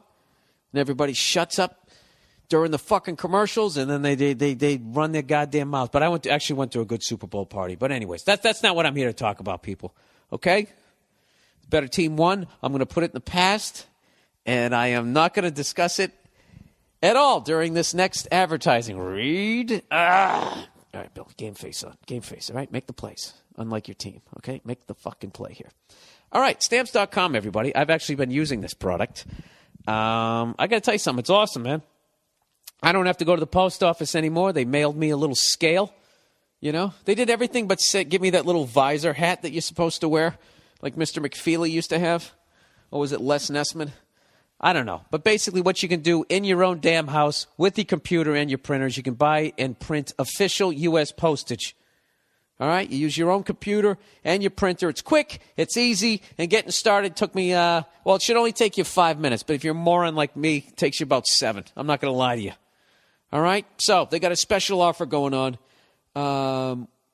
If you go to Stamps.com, just enter my last name, Burr, Burr. You get a no-risk trial plus a $110 bonus offer, which includes a digital scale and $55 worth of free postage for a limited time only. All right? It's always a limited time only because we're trying to get you to what? Act now. This is advertising 101. Limited time only. You get a $110 bonus offer. You get a digital scale and $55 in stamps. Okay? They doing that over at Best Buy? I don't think they are. It's for a limited time only, okay? So don't wait, exclamation point. Go to Stamps.com before you do anything else. Click on the radio microphone at the top of the homepage. That's crucial. And you type in Burr, B-U-R-R. All right, Stamps.com, B-U-R-R. And I actually mailed out my DVDs using it. I didn't have to go down to the post office and stand, in line behind some old lady with dementia trying to mail a peanut butter and jelly sandwich to some guy who was in the Benny Goodman band who died in 1978. I didn't have to do that. I did it in my goddamn underwear. I mailed out my DVDs for this week. Okay? You know what's funny? After the Super Bowl, I just have to talk about it. After the Super Bowl party, okay, when your team loses, all right, this is what you do. You don't watch ESPN. I answer the phone because I love my friends when they break my balls. Okay, I take the shit. All right, Anthony Cumia called me up, that gun nut. Okay, that little warmongerer out there in the cul-de-sac who just never grew out of playing Cowboys and Indians. He never grew out of that or having a goatee. That man loves the past. All right, he calls me up out of nowhere. Asking me stuff. He doesn't even know anything about the game. Doesn't know anything about sports. And I was like, Anthony, you dago bastard. What the fuck are you calling me for? But I love him, so I took the call. And he painstakingly made me go through the details of a game he didn't even give a shit about. You know what's funny is he sounded like he was in a bar, and he was actually in his own goddamn house. I'm telling you, I don't know why they keep doing stories on Hugh Hefner. They got to start talking about Anthony. He is the East Coast Hugh Hefner. Whatever. So anyway, I'm driving home, and I'm trying to avoid hearing anything about the game. I'm thinking, all right, I'm in Los Angeles. They don't even have a football team. I'll listen to the top 40 station. So I'm listening to this awful top 40 stuff, and even then, I figured I was going to get away. I didn't have to listen to it. Eli Manning, once again, beats the New England Patriots. Brady, I don't know, he looked okay, but I didn't have to listen to any of that. And I'm listening to this top 40 horse shit, classic hits or something. The guy's like, coming up next, we got Men at Work. Speaking of men at work, the Giants were men at work today when I beat the Patriots. I was like, you fucking cunt. I can't get away from it. So tomorrow, I got to go to the airport. All right, I got to go to the goddamn airport. I know it's going to be on the cover of all that fucking thing, but I don't know. I got to admit, I actually like the Giants, and I like Eli. I do. I just like the style of football that they play, and I wish we would draft defensive fucking linemen that look like the guy. I got to tell you something. That kid there, whose dad was in the crowd, and they told that whole story about how his grandfather was blind, and he built half the town, and everything was where it was supposed to be, whatever the fucking story they were telling. That play where we were right down on the goal line, even though we scored, where they handed it to Ben Jarvis, Green Ellis, right? How the fuck he was able to tackle that guy for a loss? It's one of the most amazing plays I've ever seen. That's like some Lawrence Taylor shit, but he's doing it as a defensive tackle. It was frightening. It's funny. I was actually watching a game with one of the Patriots fans who was like one of those guys who cheers when the other team gets injured. And even all the other Pats fans were like, come on, man, really? You're going to bring that karma onto us? So, I don't know. What are you going to do? Here's two things, man. Here's two things that I want to give you guys a heads up on. Fans of Patrice O'Neal. Rolling Stone wrote a great article about him, a 4-page article, not some little blurb. This is a 4-page article, and, it's got all the big guys out there. Chris Rock, Louis C.K., everybody talking about, just how unbelievable a comedian he was. And I'm going to tell you right now, you know that you are the best of the best when guys like that go out of their way to mention it, and Rolling Stone is going to write 4 pages, honoring you and, at the level that he was at. You know what I'm saying? It's like, if somebody on Nurse Jackie died or something, because you're on Nurse Jackie. That was literally 4 pages because of what he did as a stand-up comedian. No bullshit. No, this is this guy from this movie. Here's the guy from the fucking trucks that turn into robots movie. Let's give this guy a piece. That was just straight up, this guy was such a beast. We're going to give up 4 pages. So I'm really happy that they did that. So definitely check that out. And, Patrice O'Neal's CD, Mr. P, is coming out this week. I can't remember if it was February 5th or the 7th, but please download it off of iTunes. If you do anything, all right, please download it this week, because all that money's going to go to his family, his wife, his stepdaughter, and his mom, and it would really mean a lot to me if you guys could download that. And what's the great thing about it is I'm telling you to download the material of the best comic I ever saw. All right, there. I said it. That guy was the best. So please, please, please, please, please download Mr. P off of iTunes. All right, and that's it. Okay, now back to the damn podcast here. Jesus Christ. Why? This always fucking happens to me. I got to start doing like the fucking Thursday morning podcast. That's what I got to start doing, so I can tape them on Wednesdays. It always seems like I have to deal with some crushing fucking defeat. That time when the Jets beat the Patriots in the playoff game, that was a Sunday night. I was in fucking, where the hell was I? I was in Atlantic City. Then I had to go up in front of Jets fans. Who gives a fuck? I do, obviously. You know what? I'm already getting past it. What am I going to do, huh? Was Tom Brady going to buy me a corned beef sandwich if he fucking won it? What was with that photo shoot? Who the fuck cleared that? Jesus. All right, let's get on with the podcast here. And I don't know if this is true or anything. Somebody sent me this thing. Don Cornelius, the founder of Soul Train, the successful show, the legendary show, successful, plays D with insurance money. I don't know, this guy was big enough. Maybe you guys, some people didn't know. Don Cornelius, unfortunately, it looks like he committed suicide, 75 years of age. He was the host of the Soul Train. Why am I trying to talk about Soul Train? You guys know I didn't watch that shit. He's a legend, okay? That was outside my wheelhouse, but I totally respect the guy. So anyways, the guy allegedly killed himself. So according to humormill.com, and I got to tell you something, what I think of, quality reporting, I think of humormill.com. Who the fuck is humormill.com? Does that even sound legitimate? Here's what they're reporting. We hear, according to reliable sources, that Don was having a very bad bout with cancer. And while this was going on, he was in a bitter dispute with his wife over the insurance money that would be delegated to her upon his death from the deadly disease. Our sources state that Don wanted the money to be given to his son, Tony.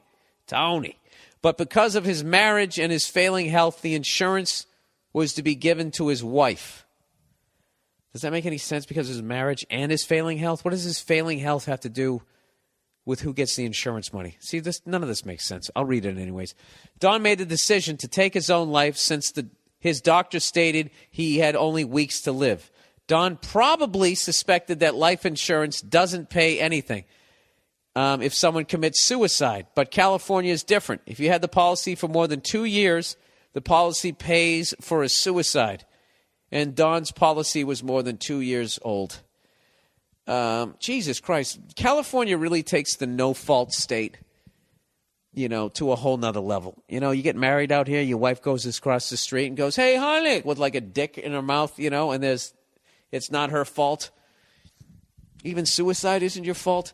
Dude, you want to talk about a story that's just built on sand? Don probably go fuck yourself. Why did I even read that? What a shit thing to do to a legend. I apologize. Let's move on. Steak and a blowjob day. Bill, I'm only 15 minutes into the latest podcast, and I feel that I must inform you that there is a Valentine's Day for men. It's called Steak and a Blowjob Day. Is it really? Does Hallmark make cards for that? It's celebrated March 14th, 1 month after Valentine's Day. It's simple. The ladies show their man appreciation by cooking him a steak and giving him a blowjob. I remember this movement gaining some momentum with people my age, 23, a while back, but then I haven't heard anything about it in years. Yeah, it's amazing. You know, I've been watching the news lately, and I've seen plenty of stuff on Valentine's Day. I haven't really heard them. Coming up next, has everybody got their shopping ready? The women. I'm standing out here live in front of the grocery store. There's a pandemonium. Women are trying to buy steaks. You know, they got the blowjob thing down, but they need that meat. Is everything that you guys are sending me horseshit this week? A few years ago, I remember seeing people posting about it on Facebook on March 14th, including girls saying that they would be participating. This movement needs a second push of momentum. It needs a celebrity endorsement. It needs Bill Burr. I thought you needed a celebrity.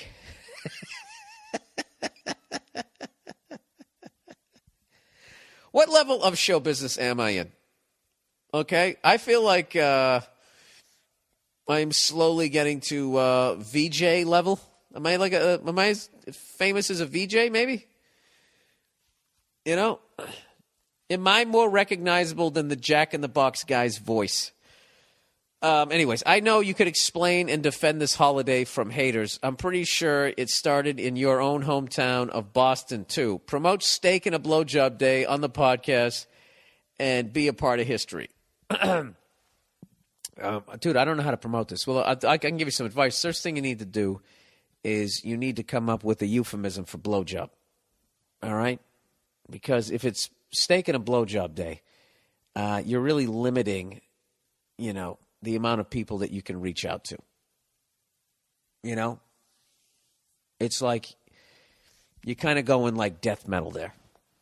Like Hallmark isn't going to make, you know, cutesy little cards with like dicks on them and like a fucking steak grilling in the background. Like, I don't know how the fuck you would do that. So, I don't know. My fucking team lost the Super Bowl. I can't even make Steak and a Blowjob Day funny. What the fuck do you want from me? I'm playing hurt on this one. Okay? Oh, my God.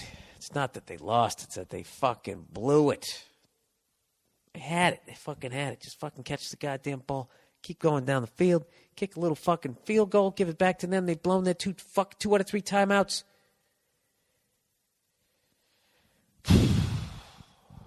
Steak and a Blowjob Day. You know what? I'm so old. How about fuck off day? That's what I would like. Fuck off. Just 24 hours. Just fuck off. No, for 24 hours, I don't want to be in another room just getting comfortable in here. Honey, could you open this? I mean, I can't maintain here. Sweetie, you remember we were supposed to go to the fucking cottage cheese cunt fair today? Just 24 hours of not that. 24 hours of, I just don't want at any point to be like, are you done watching the TV? Because I wanted to watch my shows now. I wanted to watch my shows. Can I watch my shows? Hey, honey, fuck off. Don't be mean to me. It's fuck off day. Fuck off. It means fuck off for 24 hours. Okay?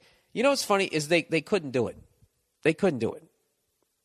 They would say, the sun is down, the day's over. God, it's really it's the whole day. Fuck off. You'd literally have to leave your house for fuck off day. Do you realize that? Just how fucking... I'm such a maniac. Do you know today I was driving into the supermarket and I was getting some Blue Moon for the Super Bowl that my team lost. God damn it. And... this is the latest people that I just fantasize blowing the brains right out of the back of their fucking skulls. are those fucking douchebags. They see you sitting in your fucking car waiting for the spot. And they get everything in the car real quick. And then when they get in the fucking car, they're just sitting there. What the fuck are you doing? There's one girl just looking at me, you know? She was older, like in her early 60s, and she was still trying to look hot. One of these Eastern European, I must break you fucking looks on her face. You know? I immediately thought she was involved in illegal activity. Does that make me racist? Or does it make me self-hating because they're considered white people in this country? Eastern European people all look fucking shady to me. They all look fucking shady. That they've either been in a gulag or sent somebody to the fuck. They're doing something. They got some sort of black market shit going on. They're just shady-looking people, you know? I don't like them. Tell you right now, I don't trust them. There you go. That's my people. That's straight across the board. I don't fucking trust them. All right? My grandmother doesn't trust the Japanese because of Pearl Harbor. I don't trust the fucking Eastern Europeans because of the Cold War. My whole life I was told that they were going to fucking blow me up. I don't trust them. Jesus Christ. I don't know what the fuck I'm talking about. Stealing fruit. Hey, let's read this. Let's read this, shall we? Charlie Murphy right now is probably ordering Sports Illustrated and getting that little cheap-ass football, you know, dancing around, trying to act like he, you know, looking up football words. Stealing fruit. Hey, Bill, I've heard your views on the automated checkout machines, and it got me thinking. While I was grocery shopping, I was looking at the price of organic tomatoes versus, you know what, I was just thinking about the time I walked out of the Super Bowl and we lost to the Packers, how much that hurt, and I wasn't even thinking about what the fuck I was just reading. Let me start over again. Hey, Bill, I heard your views on automated checkout machines, and it got me thinking. While I was grocery shopping, I was looking at the price of organic tomatoes versus regular tomatoes, and the price was triple. Moments after, I had what alcoholics call a moment of clarity. I'm going to shice the fuck out of this grocery store. Oh, I love it. I totally advocate this move. I love the direction you're going in. That's right. Make it work for you, sir. I loaded up on every expensive fruit and vegetable I could find, everything organic, the weird exotic fruit you never buy because it's $10 a pound, all of it. I even went to the make-your-own salad bar by the pound and made a vicious salad that made it hard to snap the plastic close because I emptied all the chicken breast and artichokes in it. That I usually skimp on because it makes it. Oh, who's this? A New York sports fan? Oh God, this is my brother. He was at the game. I got to take this. Hold on. All right, I'm back. Sorry about that. So, anyways, where the hell was I? This guy shiced in the supermarkets. He goes, I usually skimp on the chicken breast because it's the heaviest. So now he's loading up. Let's see where the hell this is going to go. I went to the automated checkout machine. If you don't have the produce code, it asks you to look it up yourself. I entered everything wrong. For some reason, I thought asparagus was parsley, and the rest of the shit was potatoes. I weighed everything and placed it in the bag. My voice is all cracking from screaming. The bag. Even the salad bar box somehow got entered as iceberg lettuce. It weighed it and told me to put it in the bag. I had my best foreign accent on deck just in case they caught on and tried to bust me. I was going to play it off and pretend I couldn't even speak English, let alone read it. I paid and I left the store with $80 worth of produce for only $6.17. I fucking love this guy.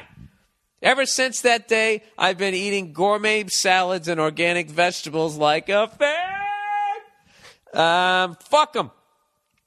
Like you said, I don't work here. It's not my job to know what the fuck the difference between a Roma tomato and an organic tomato is. If you want the shit done right, don't depend on broke college students to be a produce expert. There you go. Good for you, sir. God damn it. I almost wish I didn't read that. Because somebody who makes those machines will know. They'll figure it out eventually. But they haven't figured it out yet, people. All right? We're in a recession. If you want to eat healthy, this guy just gave you the keys. Well, why can't you do that with everything? Why don't you go buy yourself a big T-bone steak for fucking blowjob and steak day, right? And, just enter it in as like fucking Cheerios.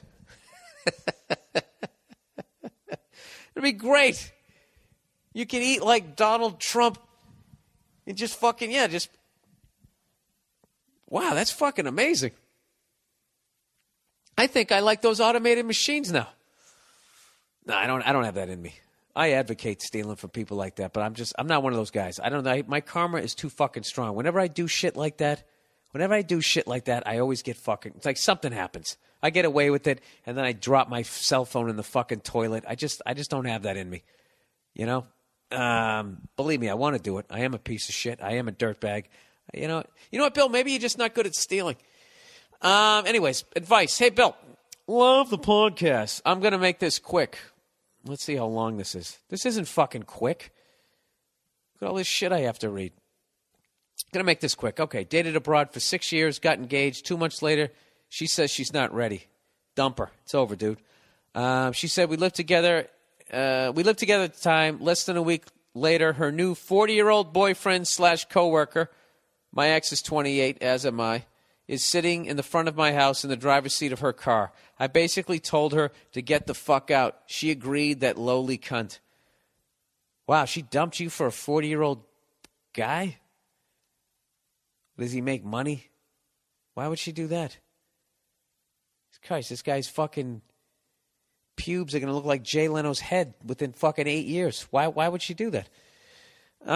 Fast forward a year and things couldn't get better for me. Great job, awesome roommate, and most of all, no daily drama, due to the fact that we have many mutual friends. I've missed certain events because she was going. This is no problem, as I have plenty of other shit to do. Just sucks knowing that she is more likely prying herself into my friends' heads and filling them with bullshit.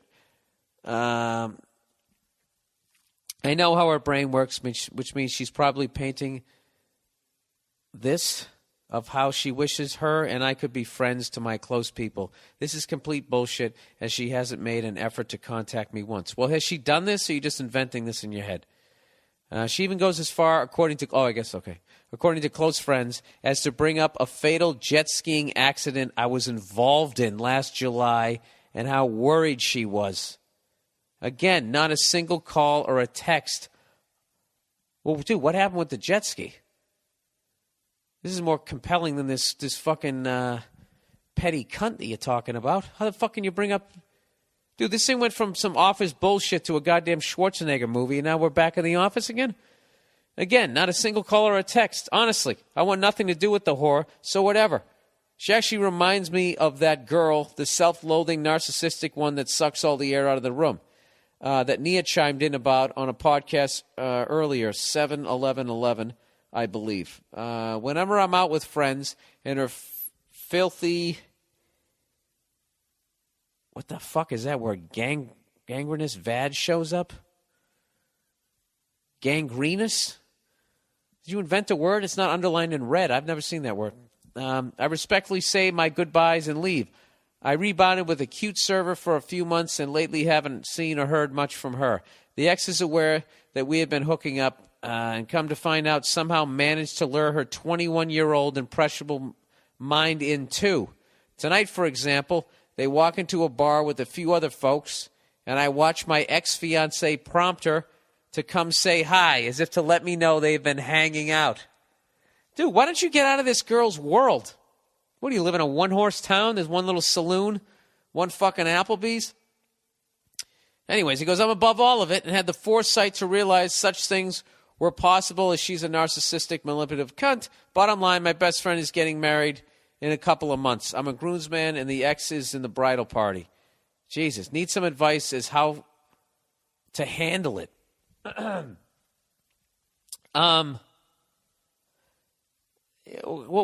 do you owe her? Go to the fucking wedding. You have a good time. Take your dick out and go on the dance floor. Try to fuck one of her friends. I don't know. Do whatever you want to do. Just have a good time. Have a good fucking time. This girl is obviously miserable. Who fucking trades in a fucking 28-year-old stud for some 40-year-old guy? Yeah, she fucked up. Dude, you're holding all the cards. You're still in the prime of your fucking life. Just go there and have a good time. Have some drinks. And this is what. Let her walk around the room. and tell everybody what an asshole you are, and then just be a good shit. And then they're going to be like, she'll just be that crazy person following you around. I would, if she walks up to you, don't look her in the eye. Look at her hands. All right, just in case she fucking is annoyed that everybody still likes you when she decides to do a Glenn Close. I don't know. I don't understand your problem, sir. Like, I think you should just fucking live your life and stop going to shit that she's going to be at. You can't find another bar to drink at? You know what you do? Next time you see her, just be like, hey, and you put your arms out like you're going to hug her and just boot her right in the box. Just take the fucking misdemeanor. That's a misdemeanor, isn't it? It's below the waist. Above the waist, I think it's assault. Below the waist, I believe that it's is a misdemeanor, right? Kick her in the box or go to a bar she's not at. Okay, it's decision time. Number 2. So I'm a 20-year-old college student who works at a grocery store. So I haven't got laid in a few months, and jerking off to online porn is getting more and more degrading and uninteresting. But recently, a chick... Dude, I can't even focus on these things. I keep thinking about the fucking game. But recently, a chick at work has been coming on to me. And we've been texting really sexual shit. Well, congratulations, sir. You'll never be able to run for president. And I'm pretty confident I could bang her even though she has a boyfriend. Oh, Jesus. I was just thinking about that. Is how they're saving all this shit. All this fucking lurid shit that we're looking at on the internet. All our text messages. I'm predicting this. In 20 years, when I'm an old fuck and I'm in my 60s, and these young whippersnappers from this generation are they're running for president, that's what's going to be coming up. Is it true that in no, that's too far back. Is it true in 2009 you texted to one of your fucking coworkers that you wanted to stick your tongue up her ass? Is this the kind of person we want running the country? It's going to be all that shit. Why did you jerk off to woman gets groped on subway in February of 2008? I don't recall. I let my roommate use my computer. I watched it but did not touch myself. That'll be the I smoked it but didn't inhale line in 20 years. Was that choppy enough for you guys? Huh? Did you even hear the joke in my choppy fucking, my team just lost the Super Bowl fucking delivery? Anyways. So he says, but fuck, isn't it her responsibility not to cheat if she's putting it out there like that? And I think it's my duty as a man to fuck her. I don't even know what you're talking about, sir. I have no fucking idea. My team lost the Super Bowl. Let me go back here. 20-year-old college student, working at a grocery store. I'm been late. I'm jerking off to porn. Chick's been coming on to me. She has a boyfriend. Yeah, fuck her. Any luck she'll get caught and that guy won't knock her up and marry her. Anyways, he says, and if her boyfriend finds out, hey, he can dump her and knowing that she's a cheating bitch. There you go. And I would be done with her forever. Sort of. Okay, maybe not. But even though it's morally wrong to have sex with someone, with a girl who has a boyfriend, we are 20 years old, and it's not like she's married or anything, and she's basically waving a steak in front of a hungry dog. What should I do? Fuck her in the cereal aisle. Do it. Who gives a shit? You're 20 years old. It's what you're supposed to be doing. Wear a condom. All right? Bend her over that little caution floor has just been mopped sign. Push her head right into the mop bucket and let her have it. Fuck it. Who gives a shit? My fucking team lost the Super Bowl. I don't give a fuck about her boyfriend's feelings. Next one. Hey, Bill, I'm a 21-year-old college student going to Washington State University, home of Drew Bledsoe. This has been my first year away from home, and it's been an adventure to say the least. My 21st birthday was the first time I drank, and I've been hanging out with girls for the first flipping time in my life. God bless you, sir, for keeping your innocence that long, that you didn't have any booze till you were 21. You're finally hanging out with girls, and you still don't say fuck. You say flipping. For the first flipping time in my life. I love this guy. I've always been incredibly nervous around women. and I have no game at all. Well, the first thing you do is stop saying flipping. You don't even say flipping, you say flipping. For the first flipping time in my life. Actually, you know what, dude? Why don't you stay? Just be a nice guy. All right? Don't go down the road I went. Okay? There's a price you pay. You become a miserable cunt like me. Anyways, the one accomplishment that I have under my belt is moving into an apartment with 2 beautiful girls this semester. Fucking Jack Tripper. One of which has been the girl I had a crush on since I was 12 years old. Embarrassing, I know. She has a boyfriend, and I've pretty much accepted the fact that he's a nice guy. I'm just glad that I get to hang out with her. God, I sound like a douche. All right, dude, I swear to God, if you go into your bedroom while she's in the living room and you jerk off to her, all right, that's a level of loneliness that you do not want to experience. I really hope that you haven't done it yet. Please don't do that. Anyways, he says, I'm sick and tired of being this incredibly nervous 21-year-old virgin who's living in babe country. God. Every time I see a hottie, I can't help but think I will never be able to get her. Well, not with that fucking attitude. Listen, you got to get yourself out of right field. That's what you are right now. You're that kid. God, am I really required to stick this kid in for 3 innings? Stick him out in right field. You're batting ninth. Please, for the love of God, Bill, give me some advice. All right.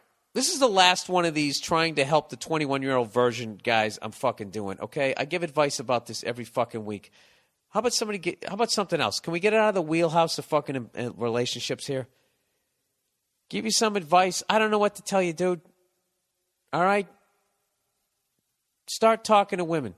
This is the first thing you want to do. Don't try and fuck anybody you're living with. Fuck all of that. All right? You want to get that girl?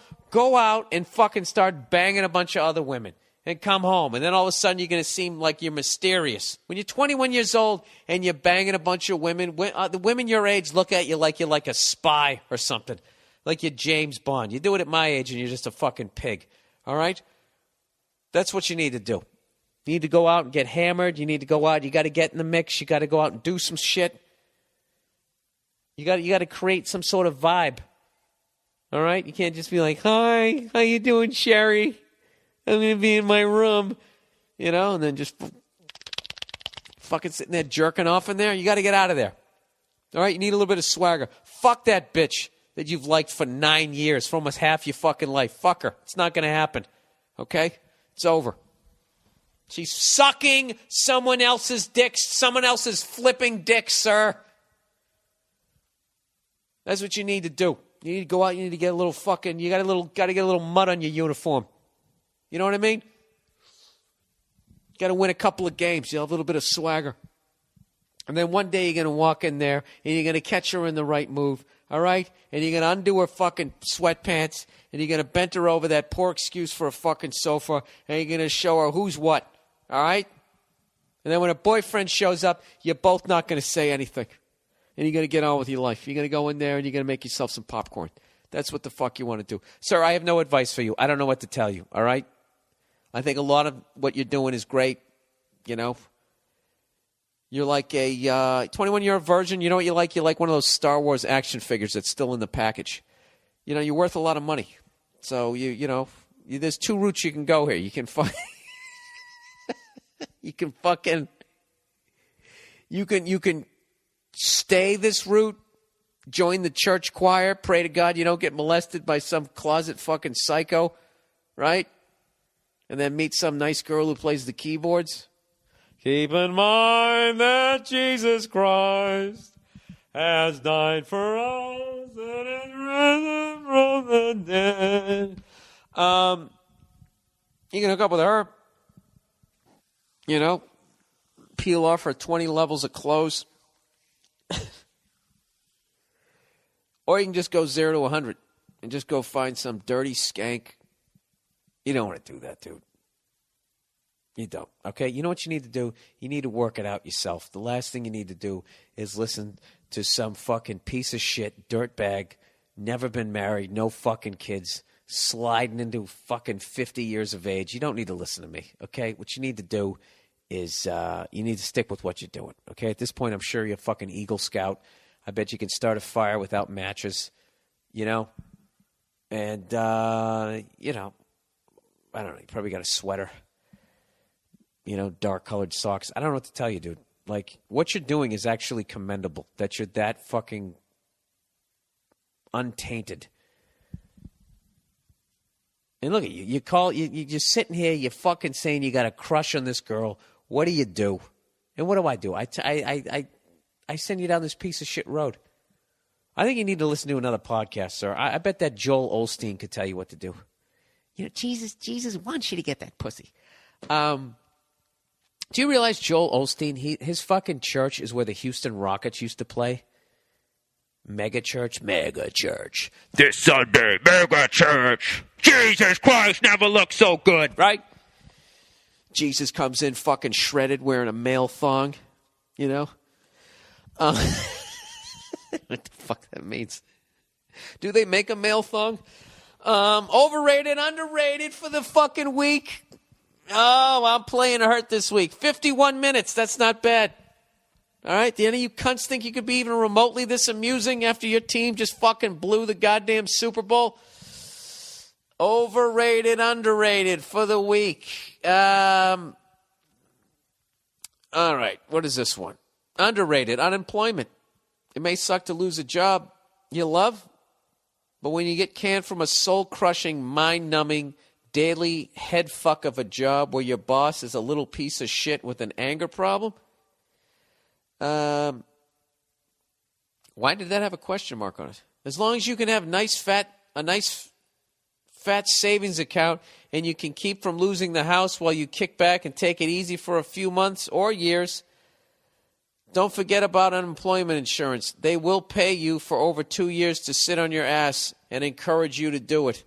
It doesn't hurt my pride one little bit to get back a small portion of all that tax money the government stole from me over the years. Fuck them. You get to sleep in every day, go to the gym while it's empty, and drink on a school night.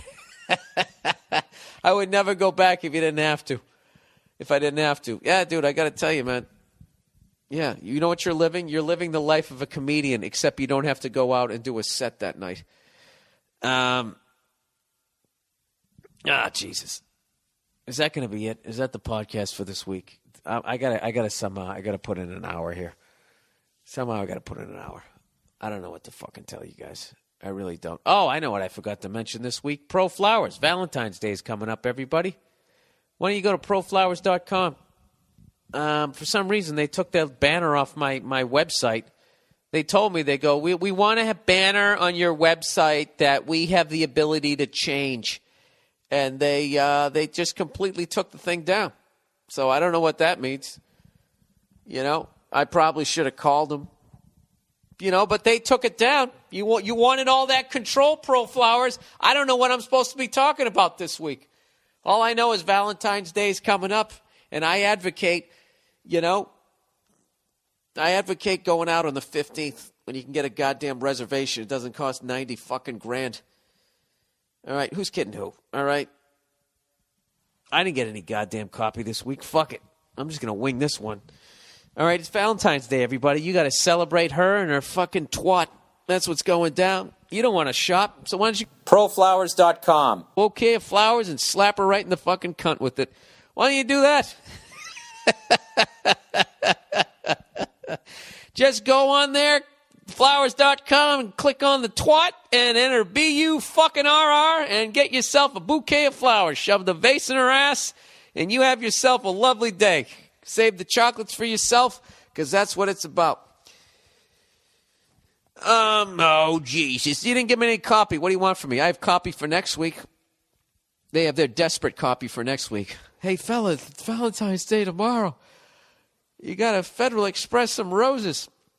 Why did I just do that? That was total self-sabotage. I was finally making some money on the fucking podcast. Why would I do something like that? Because my team just lost the Super Bowl, and I'm really not feeling it. I read enough ads to cover my new pair of tube socks I need to buy this week. Hey, Bill, where are you going to be this week? I'll tell you where I'm going to be. I'm doing the Redneck Tour. I'm coming down south.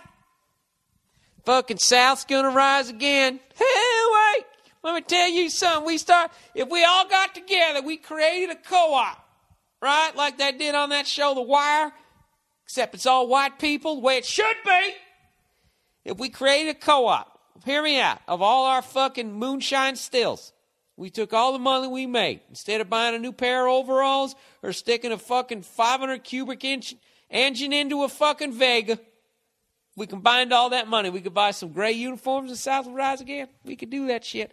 I'm going to be in Charlotte, North Carolina on Tuesday at the Comedy Zone, the Comedy Fuckface Hut. I don't even know where the hell I'm going to be. I'm going to be in Charlotte, North Carolina. Ric Flair. If you're listening to my podcast, anybody who knows Ric Flair, I got a fucking, I got tickets for him if he wants to come down. It would be an absolute honor to meet arguably one of the top 5 funniest motherfuckers on a microphone ever.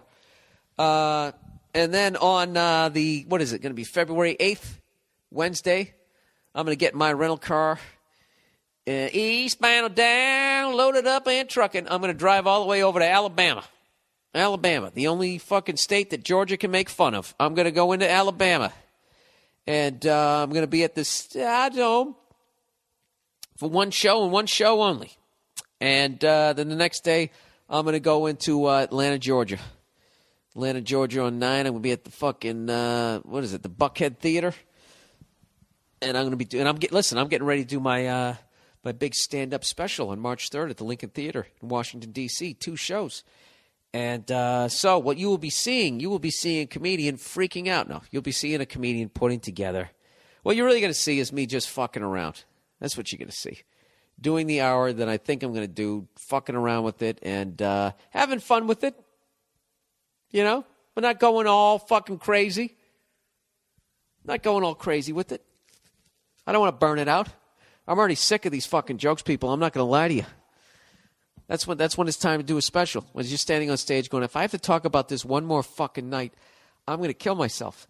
And then you're like, you know what? I think it's time to document this and move on. That's where I am in my life. So I'm going to be driving the highways down there in the good old South.